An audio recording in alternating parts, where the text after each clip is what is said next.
ପାଠ 2 କାହା ମୁଖ ଅନାଇ ବଞ୍ଚିବି। ଆଜି ତାର ପ୍ରଶ୍ନ ଉତ୍ତର କରାଯିବ। ପାଠ୍ୟ ପ୍ରଶ୍ନ ଉତ୍ତର ନିମ୍ନୋକ୍ତ ମଧ୍ୟରୁ ଯେଉଁ ଗୁଡ଼ିକ ଠିକ୍ ତାହା ଲେଖ। ଠିକ୍ ଉତ୍ତର ହେଉଛି ଖ ନମ୍ବର। କୃଷ୍ଣ ତାଙ୍କ ପିତାଙ୍କୁ ଚନ୍ଦ୍ର ଆଣିଦେବା ପାଇଁ ଅଲି କରୁଥିଲେ। ଗ ନମ୍ବର ଯଶୋଦା କୃଷ୍ଣଙ୍କୁ ମଥୁରାକୁ ଯିବା ପାଇଁ ବାରଣ କରୁଥିଲେ। ଘ ନମ୍ବର ଯଶୋଦାଙ୍କ ପକ୍ଷରେ କୃଷ୍ଣ ବିଚ୍ଛେଦ ଅସହ୍ୟ ଥିଲା। ଚ ନମ୍ବର କୃଷ୍ଣ ରାଗିଗଲେ ରନ୍ଧା ଖାଣ୍ଡି ଭାଙ୍ଗି ଦେଉଥିଲେ। ଛ ନମ୍ବର କୃଷ୍ଣ ଉଚ୍ଚ ପାହାଚ ଚଢ଼ି ପାରୁନଥିଲେ। 2 ନମ୍ବର ହେଉଛି ପଠିତା ଶବ୍ଦ ବାଛି ଶୂନ୍ୟସ୍ଥାନ ପୂରଣ କର। ଉତ୍ତର ହେଉଛି କ ଅଞ୍ଜନ ତିଲେ ସାହା ମୁଖ ଛାଇ। 3 ନମ୍ବର ନିମ୍ନଲିଖିତ ଶବ୍ଦଗୁଡ଼ିକର ଗଦ୍ୟ ରୂପ ଲେଖ। ଶବ୍ଦ ଗଦ୍ୟ ରୂପ ରହୁଛି ଅଥିର ଅସ୍ଥିର, ସ୍ୱପ୍ନ ସ୍ୱପ୍ନ, ସୁମରି ସ୍ମରଣ କରି, ଯେହ୍ନେ ଯେପରି। ନମ୍ବର 4 ନିମ୍ନଲିଖିତ ଶବ୍ଦଗୁଡ଼ିକୁ ଭିନ୍ନ ଭିନ୍ନ ଅର୍ଥ ପ୍ରକାଶ କରୁଥିବା ଅକ୍ଷରରେ ବ୍ୟବହାର କର। ଜୀବନ ମହତ୍ କର୍ମ ସମ୍ପାଦନ କଲେ ମାନବ ଜୀବନର ସାର୍ଥକ ମିଳେ। ଜୀବନ ଜୀବନର ଅଭାବରେ ମାଛର ଦେହ ଧାରଣ ଅସମ୍ଭବ ହୁଏ। ଚିତା ଚିତା ଚରୈତନ କାଟି ଭକ୍ତିର ବାହ୍ୟମ୍ବର ପ୍ରଦର୍ଶନ କଲେ ଈଶ୍ୱରଙ୍କ କୃପା ଲାଭରୁ ବଞ୍ଚିତ ହେବାକୁ ପଡ଼େ। ଚିତା ସେ ବାପାଙ୍କ ଚିତାଗ୍ନିରେ ମୁଖାଗ୍ନି ଦେଲେ। ହରି ଭକ୍ତ ପ୍ରବର ପ୍ରହ୍ଲାଦ ହରି ଭଜନରେ ପରମ ତୃପ୍ତି ଲାଭ କରୁଥିଲେ। ହରି କିରଣରେ ଜୀବକୁଳ ମାନେ ଆନନ୍ଦିତ ହୋଇଥାନ୍ତି। ବାଲକାଳର କ୍ରୀଡ଼ା ଚପଳତା ବୟସର ଅଭିବୃଦ୍ଧି ସହିତ ଅପସରିଯାଏ। ପିଲାଟିର ଜବାଲ ଦେବ ପୀଠରେ କର୍ତ୍ତନ କରିବା ପାଇଁ ମା ମାନସିକ କରିଥିଲେ। ବାଲ ଶ୍ରୀକୃଷ୍ଣଙ୍କ ଯଶୋଦାଙ୍କ ଏକମାତ୍ର ବାଲ ଥିଲେ। ନିଶା ସେ ମାଦକ ଦ୍ରବ୍ୟ ସେବନ କରି ନିଶାଗ୍ରସ୍ତ ହୋଇଛନ୍ତି। ନିଶା ରାକ୍ଷସମାନେ ରାତିରେ ବିଚରଣ କରୁଥିବାରୁ ସେମାନଙ୍କୁ ନିଶାଚର କୁହାଯାଏ। 5 ନମ୍ବର ସର 2 ପ୍ରକାର ସର ରହୁଛି। ଶ୍ରୀକୃଷ୍ଣଙ୍କ ସର ଲବଣୀକୁ ନ ଖାଇ ଫିଙ୍କି ଦେଉଥିଲେ। ସର ଭୀଷ୍ମ ପାଣ୍ଡବ ମାନଙ୍କ ବିନାଶ ପାଇଁ 5ଟି ଅର୍ଥବ୍ୟ ସର ନିଜେ ପାଖ ରଖିଥିଲେ। ସୁଧା ବିଷ୍ଣୁ ମୋହିନୀ ବେଶ ଧାରଣ କରି ଦେବତା ମାନଙ୍କୁ ଶୁଦ୍ଧ ପରସିଥିଲେ ହେଲେ ଅମୃତ। ଯେତେ କହିଲେ ସୁଦ୍ଧା ସେ ପିଲାଲିଆ ବୃଦ୍ଧି ଛାଡ଼ିବ ନାହିଁ। ମଧ୍ୟ ତା ଅର୍ଥ ସମର ଅର୍ଥ ହେଉଛି ସମାନ, ସମ ଅର୍ଥ ହେଉଛି ନିବୃତ୍ତି। ଆଉ ଗୋଟେ ସମ ହେଉଛି ଗୁଣ ବିଶେଷ। 6 ନମ୍ବର ନିମ୍ନଲିଖିତ ଶବ୍ଦକୁ 2ଟି ଲେଖା ପ୍ରତି ଶବ୍ଦ ଲେଖ। ରାଜା ନୃପତି ଅଧୀଶ୍ୱର, ବସ୍ତ୍ର ଲୁଗା ବସନ, ବନ ଜଙ୍ଗଲ ଅରଣ୍ୟ, ନିଶି ରାତି ତ୍ରିଜାମା, ଅଙ୍ଗ ଶରୀର ଦେହ। 7 ନମ୍ବର ନିମ୍ନଲିଖିତ ଶବ୍ଦଗୁଡ଼ିକର ବ୍ୟାସ ବାହ୍ୟ ସହ ସମାସର ନାମ ଲେଖ। ଶ୍ୟାମଘନ ଘନ ପରି ଶ୍ୟାମ, 10 ଦିଗର ସମାହାର। ଚନ୍ଦ୍ରମୁଖ ଚନ୍ଦ୍ର ପରି ମୁଖ ଯାହାର, ସୁନ୍ଦର ନାରୀ ବା ପୁରୁଷ। ପାକ ପାଇ ଭାଣ୍ଡ।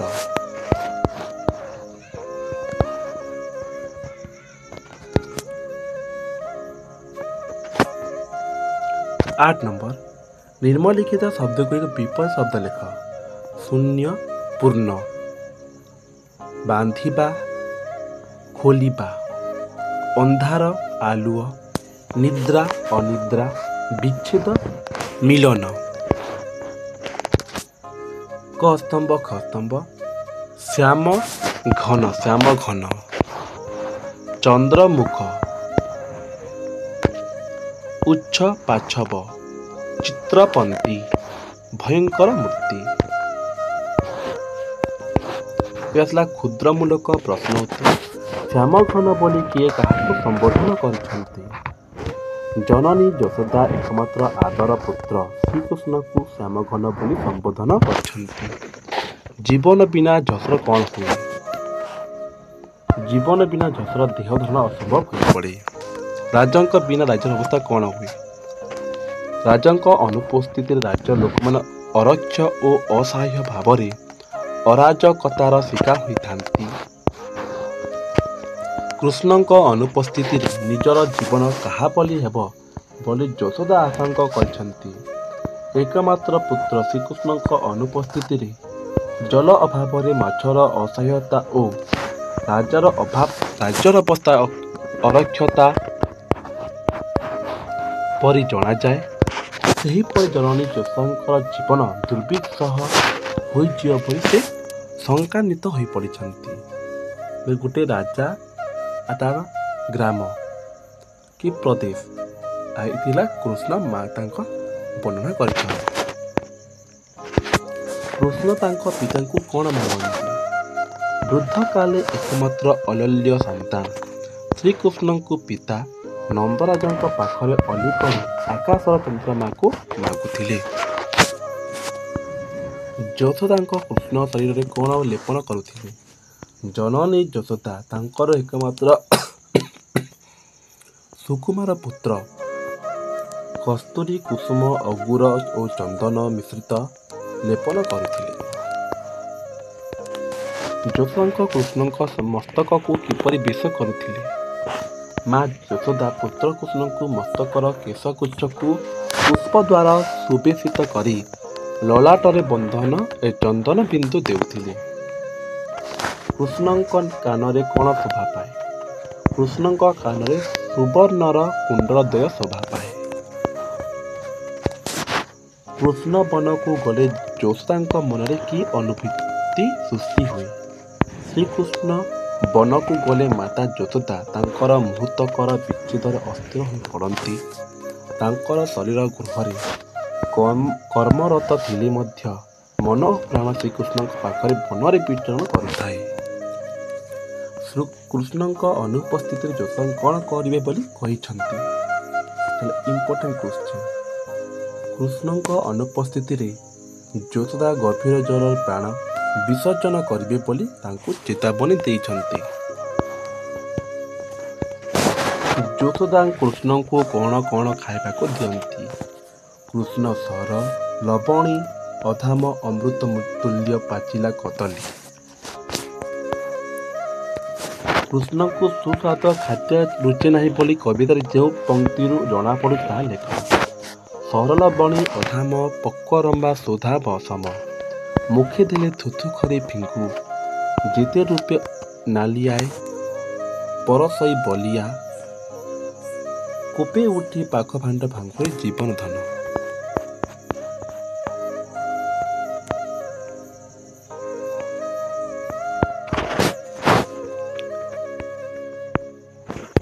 କୃଷ୍ଣ ରାଗିଗଲେ କ'ଣ କରୁଥିଲେ?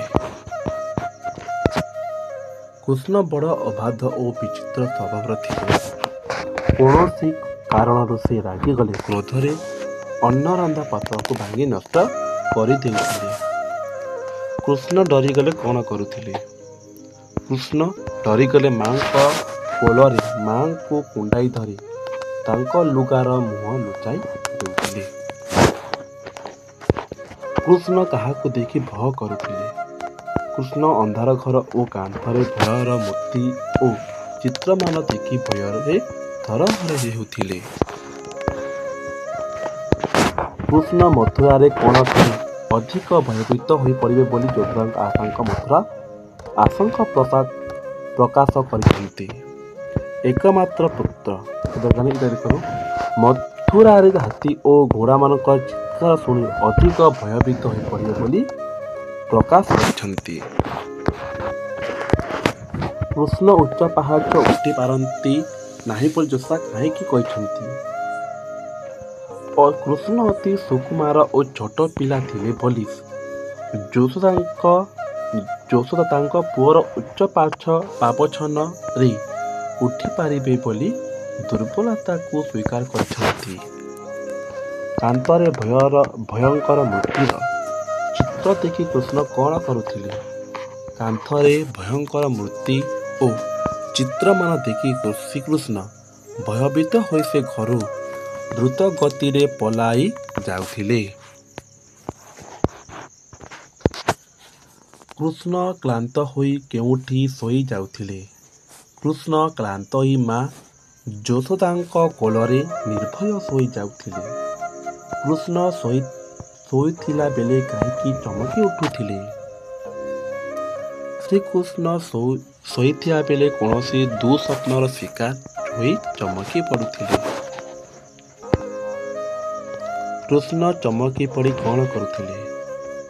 ଭୟଭୀତ ଶ୍ରୀକୃଷ୍ଣ ଚମକି ପଡ଼ି ମାଙ୍କ କଣ୍ଠରେ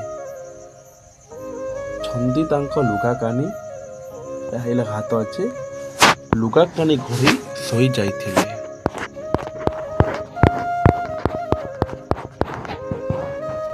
ଏବେ ଆସିଲା ସରଳାର୍ଥ 31 ନମ୍ବର।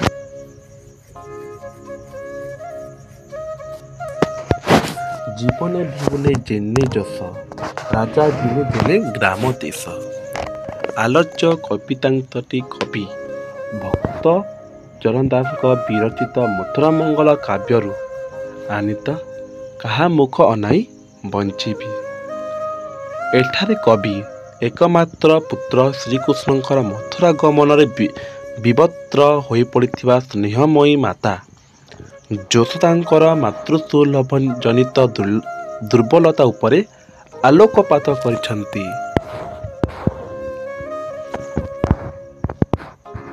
କାହାଣୀ ଯେନ୍ତାକି ହେଲା ଲୀଳାମୟ ଶ୍ରୀକୃଷ୍ଣଙ୍କ 8 ବର୍ଷ ବଜ୍ରଧାମ ଲୀଳାର ଅବଧି ପରିପୂର୍ଣ୍ଣ ହୋଇଯାଇଛି। ଧନୁଯାତ୍ରା କରିବା ପାଇଁ ମାମୁଁ କଂସଙ୍କର ନିମନ୍ତ୍ରଣରେ ମନ୍ତ୍ରୀ ଅକ୍ରୁର ରଥ ଧରି ଗୋପଦାଣ୍ଡରେ ଅପେକ୍ଷାମାନ। ପିତା ଗୋପପତି ନନ୍ଦରାଜ ରାଜା ଦେଶକୁ ଶିରୋଧାର୍ଯ୍ୟ କରି ପୁତ୍ରର ମଥୁରା ଗମନ ପାଇଁ କର୍ତ୍ତବ୍ୟରତ କରିଛନ୍ତି।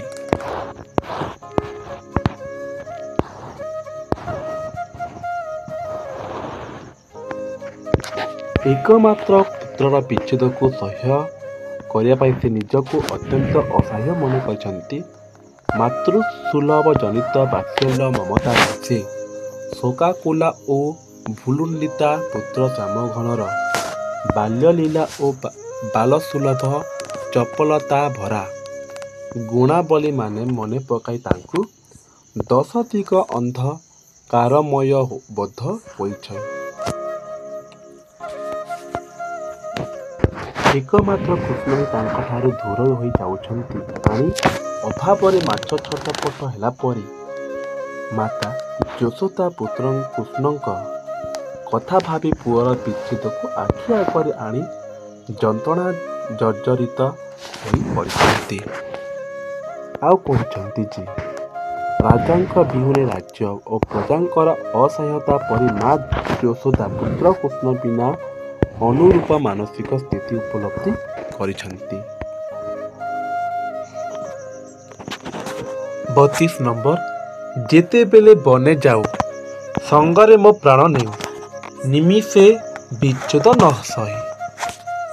ଯେତେବେଳେ ନ ସହି ସଂସିତ ପଦ୍ୟାଂଶଟି କାହା ମୁଖ ଅନାଇ ବଞ୍ଚିବି ଶୀର୍ଷକ କବିତାରୁ ଉଦ୍ଧାର କରାଯାଇଛି। ଉକ୍ତ କବିତାଟି କବି ଭକ୍ତ ଚରଣ ଦାସଙ୍କ ବିରଚିତ ମଥୁରା ମଙ୍ଗଳ କାବ୍ୟର ଅଂଶ ବିଶେଷ।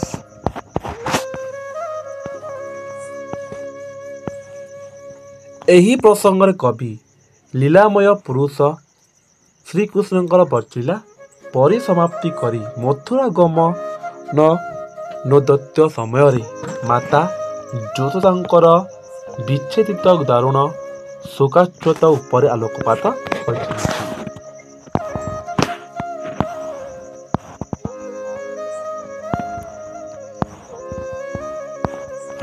ଲେଖବ ମା କିପରି କୃଷ୍ଣଙ୍କର ମଥୁରା ବାସର ଦୀର୍ଘ ଅବଧିର ବ୍ୟବଧାନକୁ ସହ୍ୟ କରିବେ ଭାବି ବ୍ୟସ୍ତ ବିବ୍ରତ ହୋଇ ପଡ଼ିଛନ୍ତି। ପୁତ୍ରର ବିଚିତ୍ର ଲୀଳା ଅନୁଭୂତିମାନ ମନେ ପକାଇ ସେ ବିଳାପ କରିଛନ୍ତି। କୃଷ୍ଣ ତାଙ୍କୁ କାହାକୁ ସମର୍ପଣ କରି ମଥୁରା ଗମନ କରୁଛନ୍ତି ବୋଲି ସେ ବ୍ୟାକୁଳ ଭାବରେ କ୍ରନ୍ଦନତା ଯଶୋଦାଙ୍କର ଅନାବିଳ ବାତ୍ସଲ୍ୟ ପ୍ରେମର ଏକ ଅପୂର୍ବ ଅନୁଭବର ପଟାନ୍ତର ନାହିଁ। 33 ନମ୍ବର। ସରଳ ବଣି ଅଧାମ ପୋକରମ୍ବା ସୁଧାମ ସମ ମୁଖେ ଦେଲେ ଥୁଥୁ କରି ଫିଙ୍ଗୁ। ଉକ୍ତ ପଦ୍ୟାଂଶଟି କବି ଭକ୍ତ ଚରଣ ଦାସଙ୍କ ବିରଚିତ ମଥୁରା ମଙ୍ଗଳ କାବ୍ୟର କାହା ମୁଖ ଅନାଇ ବଞ୍ଚିବି ଶୀର୍ଷକ କବିତାରୁ ଉଦ୍ଧାର କରାଯାଇଛି। ଭଗବାନ ଶ୍ରୀକୃଷ୍ଣ ଅଷ୍ଟବର ବ୍ରଜଲୀଳା ଅବଧିରେ ମାତା ଯଶୋଦାଙ୍କର ଅପୂର୍ବ ବାତ୍ସଲ୍ୟ ମମତାର ଉଦାହରଣ କରିଛି। ଏତିକି ଦରକାର ନାହିଁ ଲେଖବା ସିଧା ପଳେଇ ଗଲା।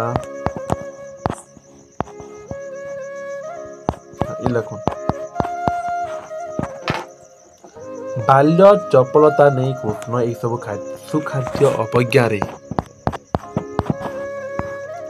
ପାଟିରୁ ଫିଙ୍କି ଦେଇଥିଲେ।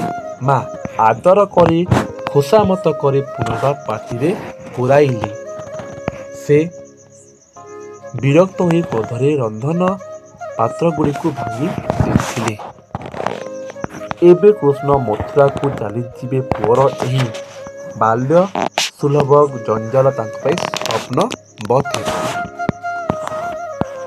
34 ନମ୍ବର। ଛାଇକୁ ଅନାଇ ଡରୁ ଧାଇ ମୋତେ କୋଳ କରୁ ବସନେ ଘୋଡ଼ାଇ ମୁଖ ଗୋଟି। ଆଲୋଚ୍ୟ ପଦ୍ୟାଂଶଟି କାହା ମୁଖ ଅନାଇ ବଞ୍ଚିବି କବିତାର ଅଂଶବିଶେଷ ଯାହା ଭକ୍ତ ଚରଣ ଦାସଙ୍କ ମଥୁରା ମଙ୍ଗଳ କାବ୍ୟରୁ ଉଦ୍ଧାର ହୋଇଅଛି।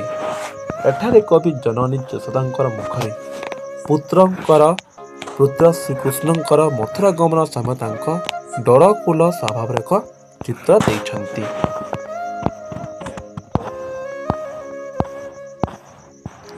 ତମକି ସବୁ ପୁରା ଫୁଲ୍ ଭିଡ଼ିଓ ଦେଖିବାର ଅଛି ବୋଲି ଆମର ୱେବସାଇଟ୍ରେ ସବୁ ନୋଟ୍ସ ରହୁଛି।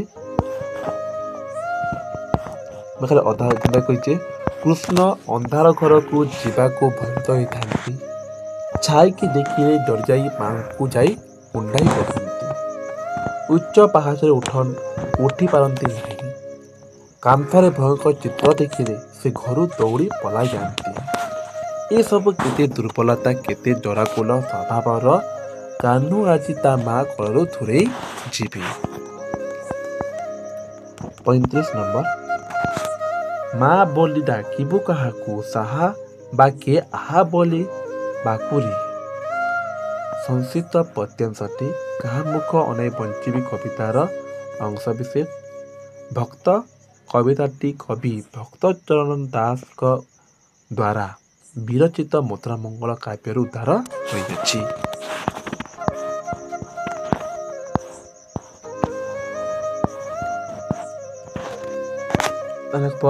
ସ୍ୱପ୍ନରେ ଭୟଭୀତ ହୋଇ ମା କୋଳରେ ମୁହଁ ଲୁଚାଏ। ମା ବେକରେ ହାତ ଛନ୍ଦି ମା ପଣତରେ ଯେ ଦେହ ଘୋଡ଼ାଇ ଶୋଇପଡ଼େ ସେ ପୁଅ ଏବେ ମଥୁରାରେ ଭୟଙ୍କର ରାକ୍ଷସ ମାନଙ୍କୁ କିପରି ସାମ୍ନା କରିବ? କିଏ ତାକୁ ପୁଅକୁ ସାହାରା ଦେବ? ଆହାପଦ କରିବାକୁ ସେଠାରେ କେହି ନଥିବେ।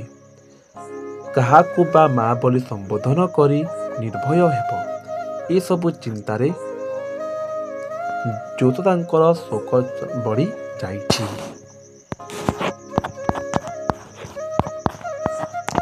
ଦୀର୍ଘ ମୂଳ ପ୍ରଶ୍ନ ଉତ୍ତର। ଯଶୋଦାଙ୍କ ମାତୃହୃଦୟର ମଧୁର ଅଭିବ୍ୟକ୍ତି କିପରି ପ୍ରକାଶିତ ହୋଇ ପଠିତ କବିତା ଲେଖ ବହୁତ ଅଛି। ଆମ ୱେବସାଇଟ୍ରେ ତାର ପୁରା ଫୁଲ୍ ନୋଟ୍ସ ରହୁଛି। ଭିଡ଼ିଓ ଦେଖବାନା।